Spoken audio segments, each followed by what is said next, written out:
With more on Antony Blinken's visit to Ottawa, we're now joined by Arif Virani, the Liberal Member of Parliament for Parkdale High Park in Toronto. He's also Parliamentary Secretary to the Minister for International Trade. And Heather McPherson, the NDP Member of Parliament for the riding of Edmonton Strathcona. She's also the NDP critic for Foreign Affairs. Hello to both of you. Hello. Hello. Mr. Virani, I'll get you to start us off. Here we have Minister Joly confirming, and it was this morning, confirming that Canada is sending a fact-finding mission to Haiti. And as we followed the U.S. Secretary of State today, it really became clearer and clearer that the White House would like to see Canada play a leading role, if not the lead role in Haiti. Will that happen? Well, first of all, I'd say I think it was a very successful visit with Secretary Blinken thus far. He's also with Minister Joly tomorrow in Montreal. With respect to Haiti, we share a concern in terms of being regional partners, hemispheric partners. We've already showed a tremendous amount of leadership in Haiti, dating back literally decades. That stems from the fact we have strong ties with the country, strong linguistic ties with the large Haitian diaspora in the province of Quebec. We've been there for earthquake relief in the past. We're there to support with the assistance and delivery of military vehicles that they'd purchased, and we're now actively sending a fact-finding mission.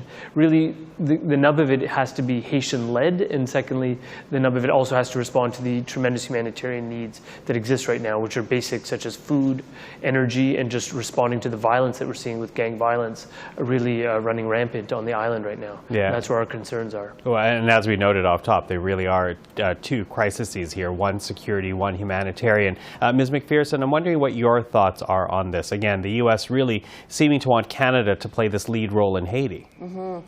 Well, I mean, obviously our first concern is with the Haitian people. What we are seeing in Haiti, you know, we've been speaking to Haitians, we've been speaking to members of the humanitarian sector, and what is happening in Haiti right now is devastating. The cholera outbreak, the violence, the lack of access to medicines, to food is, from what we're hearing, the worst it's ever been.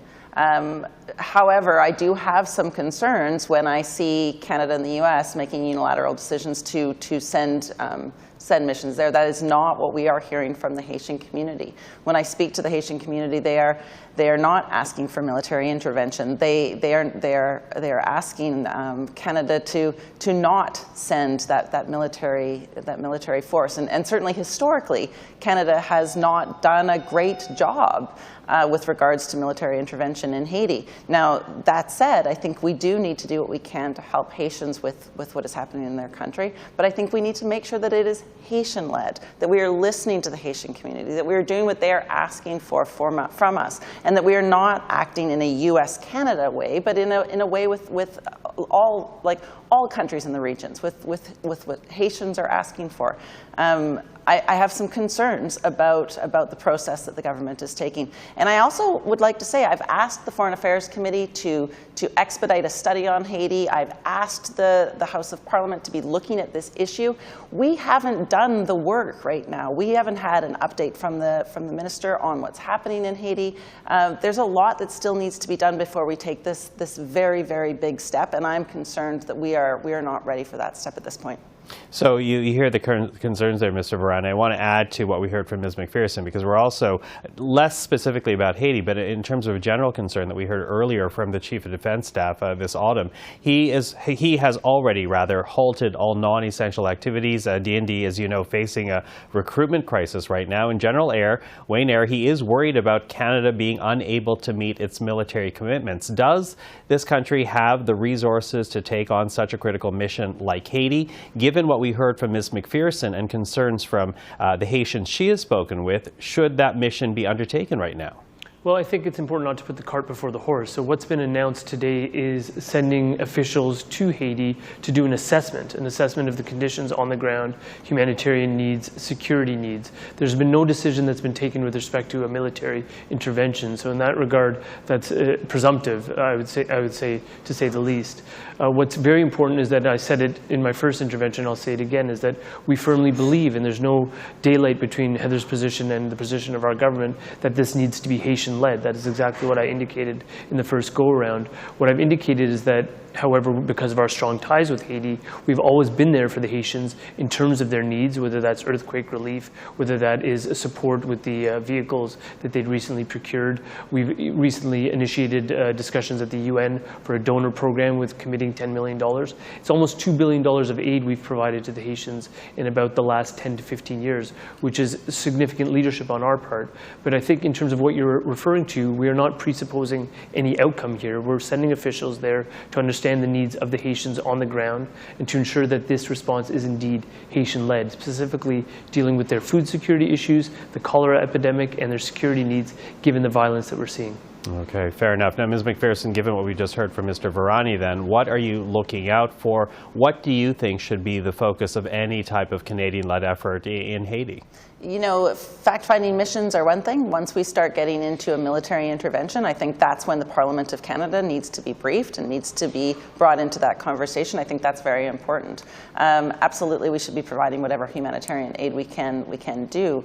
But when we provide it incorrectly, when we provide it in a way that is not Haitian-led, that is not effective, we see what we've already seen in the past in Haiti. It has not worked. It has caused more instability, more problems. And frankly, we are hearing from an unelected government in Haiti that is calling for things that I don't think are the same as what the Haitian people are calling for.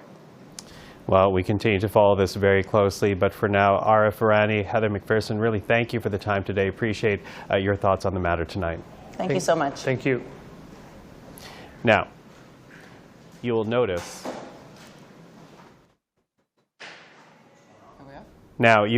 that we did not have a Conservative MP on our panel tonight. We did ask, but scheduling conflicts made that impossible. Still, I did get to speak with the Conservative Foreign Affairs critic separately today. Here's what we heard from Michael Chong on Secretary Blinken's visit to Ottawa. Well, I think the first thing that Canada should be doing is to address the chaos on the ground in Haiti.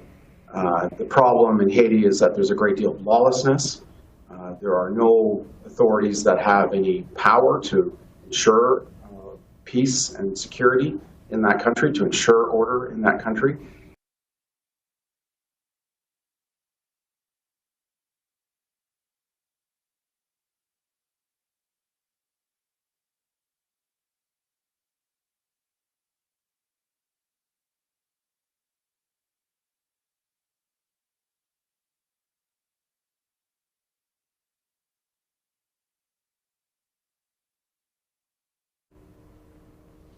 Now, you'll notice that we did not have a Conservative MP on our panel tonight. We did ask, but scheduling conflicts made that impossible.